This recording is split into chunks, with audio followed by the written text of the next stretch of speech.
Buenas tardes, estamos ahora aquí con el corte, con la materia de dirección de proyectos del corte 2. Vamos a trabajar el tema de hoy, corte 2, con la planificación de los proyectos, las herramientas de planeación y administración de proyectos eficaces. En clases anteriores hemos visto planificación, las fases, hemos visto cómo controlar los costos de un proyecto. Quería en esta oportunidad explicarles algunas herramientas que son útiles para la administración de proyectos.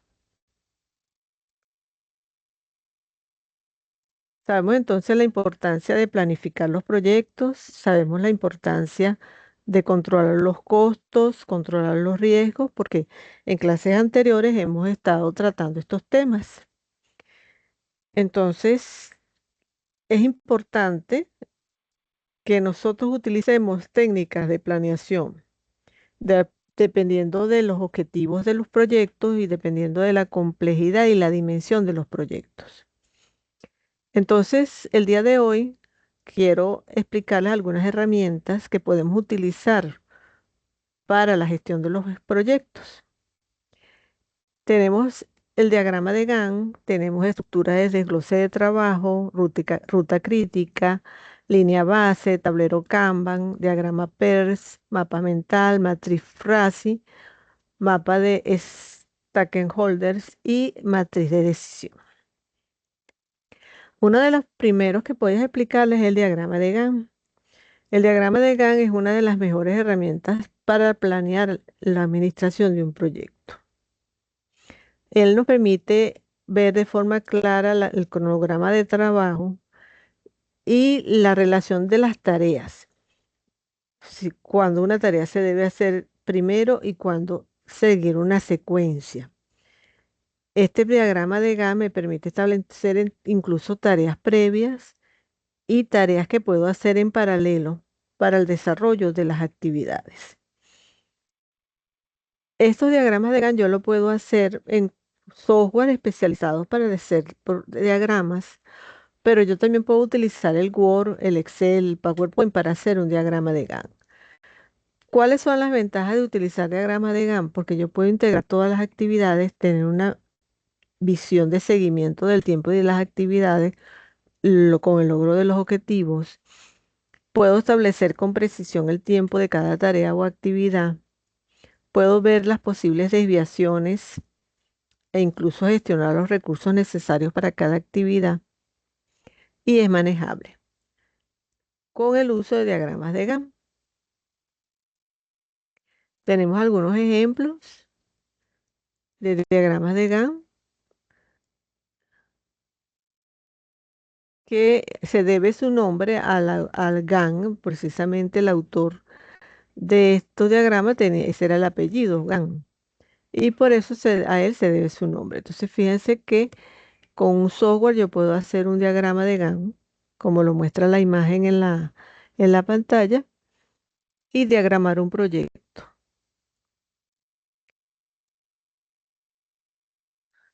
El Project, por ejemplo, Project es un software para desarrollar diagramas de Gantt, para desarrollar un proyecto de diseño web, para organizar una boda. Puedo utilizar incluso un diagrama de Gantt haciéndolo en Word, simplemente colocando las actividades y el tiempo. Y estos rectángulos es lo que dura cada actividad. Lo puedo hacer en Excel, igualmente con las actividades y el tiempo, en Project. Entonces quiere decir que yo puedo trabajar diagramas de Gantt como herramienta para mis proyectos, ¿verdad?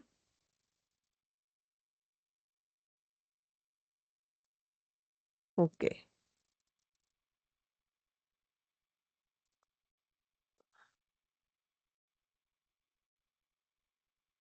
También tengo otras herramientas. Esta pantallita no me se quiere mover de aquí. Ok. También tengo aquí la estructura de desglose de trabajo que es EDT. Fíjense que ella lo que hace es desglosarme por jerarquía el trabajo que voy a realizar, indicándome la parte superior, las actividades y un desglose de actividades como en una estructura jerárquica. También me permite hacer un estudio del alcance de mi trabajo, de las actividades que debo desarrollar. Me permite establecer qué es lo que voy a entregar, los costos de mi proyecto. ¿Ok? Tenemos también lo que llamamos la ruta crítica, que también es una herramienta donde se establece por semanas o por el tiempo que se esté estudiando o se esté desarrollando el proyecto, aquellas actividades que una vez culminadas me dan la oportunidad de seguir con otras actividades. Y puedo establecer con un color rojo las actividades de mayor prioridad, lo que llamamos la ruta crítica, que vendría siendo como la ruta principal del máximo tiempo que puedo tener un proyecto. Y en base a ella voy trabajando las demás actividades. Tenemos lo que llamamos la línea base, que también es otra herramienta donde yo puedo ver las actividades. Por ejemplo, la actividad debe ser realizada antes de la B y la C. Aquí me permite visualizar que la tarea B y la tarea C pueden ir en paralelo y que la culminación de la A, la B y la, perdón, de la B y la C me anteceden a la tarea D. Es decir, yo con esta línea base puedo tener una visión de cuáles son las actividades que debo ir culminando para hacer inicio a otras actividades. Tenemos el tablero Kanban, que es un tablero donde establezco qué es lo que tengo pendiente o actividades pendientes, las que tengo trabajando en curso y las que ya desarrollé o culminé. De esta manera yo puedo dar respuesta eh, este, a lo que realmente he cumplido en el proyecto y a lo que estoy por cumplir. Y puedo visualizarlo como una especie de tablera con las actividades. Incluso le puedo colocar colores a cuáles son las que están en ese momento prioritarias dentro del mismo rango del cuadro, ¿no?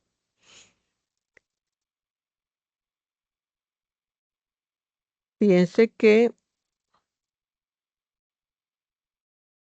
creo que no les mostré por aquí cómo hacer un EDT. Y bueno, dice el proyecto, subproyecto y las partes. ¿Ve? Entonces, cada parte yo puedo ir subdividiendo en fases, en actividades, subactividades, y puedo ir viendo cuáles son los entregables de mi proyecto.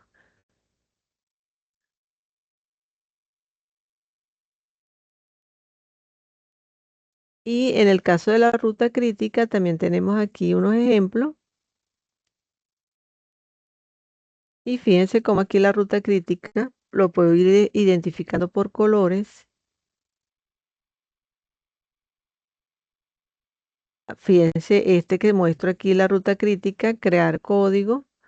Este se desglosa en tres caminos que pueden ser en paralelo, que pueden ser en conjunto al mismo tiempo, que es probar la funcionalidad, la parte del código, perdón, y la prueba de rendimiento. Y esta a su vez se divide en otra actividad que es el test de regresión. Y esta actividad, junto con la salida de esta, pueden ir hacia la prueba de resistencia. Entonces, yo aquí veo la secuencia de mis actividades y por qué una actividad precede a otra. E incluso puedo sombrear en rojo lo que llamamos la ruta crítica, que sería como el máximo de logro del proyecto.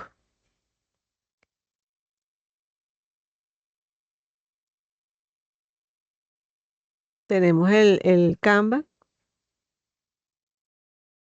y aquí tenemos, bueno, el enlace aquí no abre, Pero también tenemos lo que llamamos el diagrama de PER, que también es una herramienta para desarrollar o planificar los proyectos desde el inicio hasta el final, con todas las actividades en sus cuadritos de rectángulo. Aunque hay otras diagramas de PER que también utilizan los círculos. Otra herramienta también interesante es el mapa mental. Mapa mental también me hace una representación gráfica de la idea principal de mi proyecto con todas las ideas secundarias que rodean cada una. Y es como un organizador gráfico que ayuda bastante en la parte de los proyectos. Puede haber un organizador gráfico secuencial. Puedo tener también una línea de tiempo que también puedo utilizarla como control del proyecto. Yo puedo también hacer un diagrama circular con los porcentajes de, de desarrollo de cada uno de mis fases del proyecto. Puedo hacerlo por medio de gráficos de barras, lineales o gráficos jerárquicos o con un organigrama. ¿Qué quiere decir esto? Que yo puedo utilizar muchas herramientas gráficas que me permitan visualizar el avance de mi proyecto. También tenemos la matriz RACI. En este caso, lo que permite es identificar los roles y las responsabilidades del proyecto, quién es responsable de determinadas actividades, a quién se le debe este, rendir lo que se ha cumplido, a quién se lo debo entregar. Puede ser proyectos por gerente, por jefes de departamento. ¿Ok? Tenemos estos mapas de stakeholders, donde se visualiza es como por capas quiénes son los entes encargados del proyecto, por ejemplo, los que son los expertos, los que son los expertos en el tema o los expertos en programación o los expertos de negocio, quienes están relacionados en una misma capa.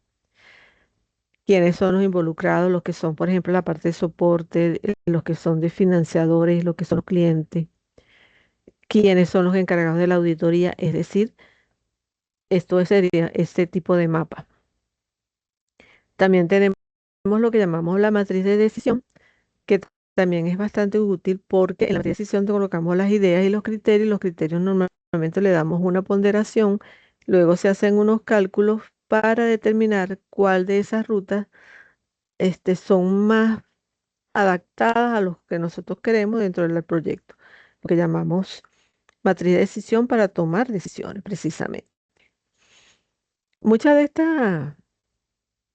estas herramientas las ven más adelante en diferentes materias de la carrera. Aquí es, este,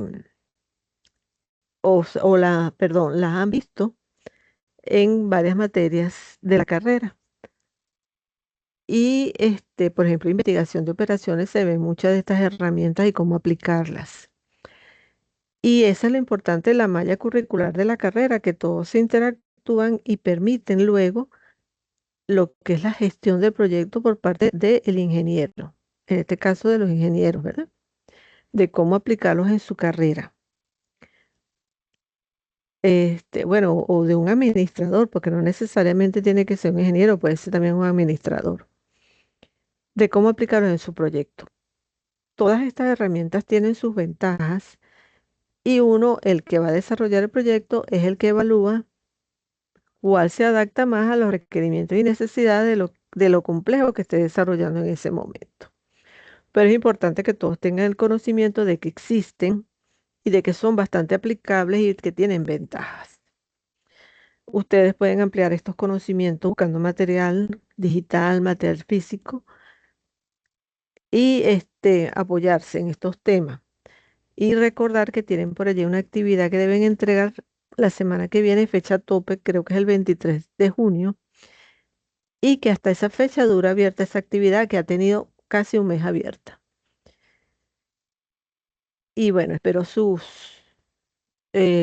en caso de que tengan alguna duda, pueden escribirme como siempre por el foro de dudas o por mensajería directa.